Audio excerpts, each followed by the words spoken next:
Hey everyone, welcome to Devlog number 10 for Vampires vs. Aliens. And today's update might not be the most exciting stuff, but it's a lot of stuff that I'm proud of. So, let's just jump right into it. Last Devlog we talked about how we put out a playtest version 0.3 with basically full functionality for a lot of stuff, 4 active skills, sorry, including a melee one, 2 projectile attacks, and a teleport. We added in some music, tons of support skills, increased critical chance, increased attack speed, all that stuff, and we got a lot of feedback. So what you're going to see today is a response to a lot of that feedback that we got. A lot of usability things, some bug fixes, some annoying things, and things like that. We do have a new support skill, which I'm excited to show, but it has been kind of a quiet week on the feature front. It's been a lot more about making it a really frictionless game to play. Next week we'll probably be a bit late on the devlog. We've got PAX here where I live, so it's going to be a little longer before I get to releasing, but hopefully we'll have a few new things to show then. But let's just dive right into it. So first we have an options menu, and one of the new options you'll notice if you use it is this auto level up option. What that is a response to is when people were leveling up, some players found that they didn't like to do it automatically, or at least would have preferred to do it all at once because it was a bit too disruptive. Now that will be an option in the game. I will show you how that works. So if I pick up this thing, I now get a button that I can just press, and now all of my level ups will happen at once. All of the same stuff that you saw before.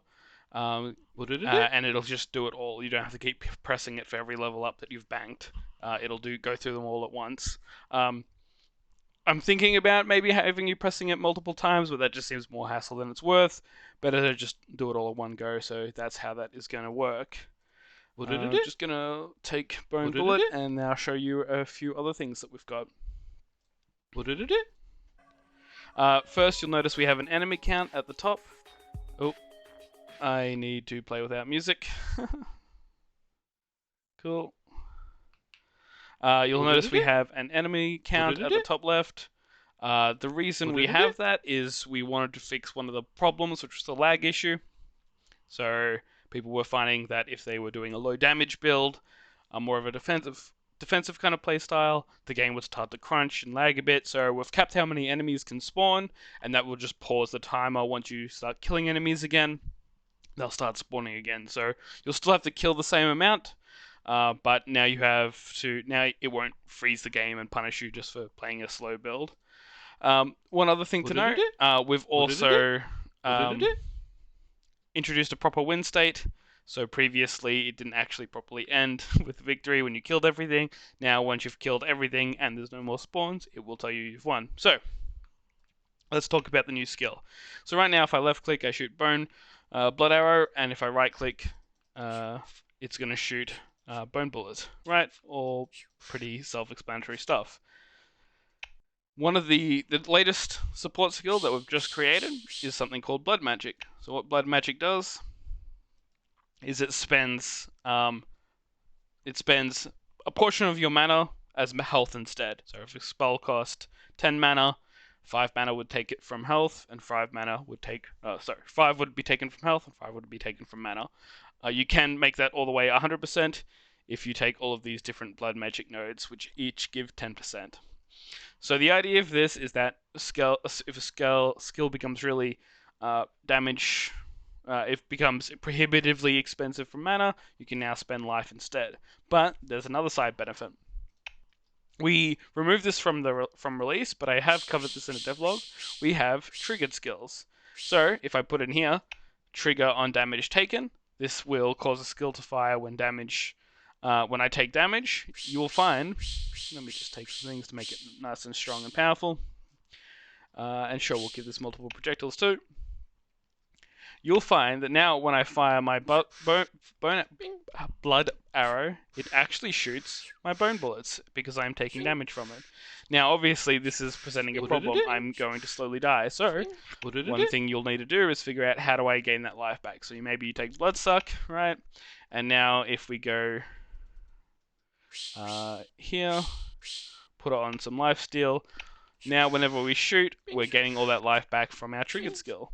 So now all of a sudden skills that are tied to different mechanics can fire other skills, and that's something we've been really seeking. It's something very common in Path of Exile. I've also removed the cooldown. If you have a trigger, I'm not sure if this is going to be for all triggers, but currently all triggers will ignore the skill cooldown. So if I just stand in the middle of these people here, you'll see that I start shooting way faster. Every time I take damage, I start spraying out bullets. So that's pretty cool, and I think makes this a lot more powerful. So that's the bulk of what we've done. Some other usability things. There was a really annoying bug. If you were in a panic situation, you'd find yourself clicking too quickly. If you double tap two passive points, suddenly the entire game would essentially break. And there were ways to fix it that you could learn, but that was all fixed. A bunch of other little things here. There's a search bar. So this is really cool. If I now type in player, it will highlight all the nodes that affect player stats rather than just skills. It doesn't have to be that. I could type in damage, right? And now it's going to highlight everything that gives damage. If I type in crit, it's going to highlight everything that can give me crit. So this will be a really easy tool for searching things. One little cool thing, you'll notice these are highlighted. If I remove this and add this with the search, it will still have that highlighted. The only time it clears this for you is if you switch skills, and then it will clear it for you. So yeah, we've got search functions, we've got proper triggers, we've got a new support skill, lots of very happy progress, and we fixed a bunch of bugs that came out from the feedback. Going into the next release, the next feature we want is to start probably add one or two more active skills, but I want to start looking at meta progression and save states. I know I've talked about that in a number of devlogs now. It's a really important part of what we want to do in this game, but I think it's about time to start crunching on that. So that's it for this devlog. Thanks for watching, and I hope you have a great day.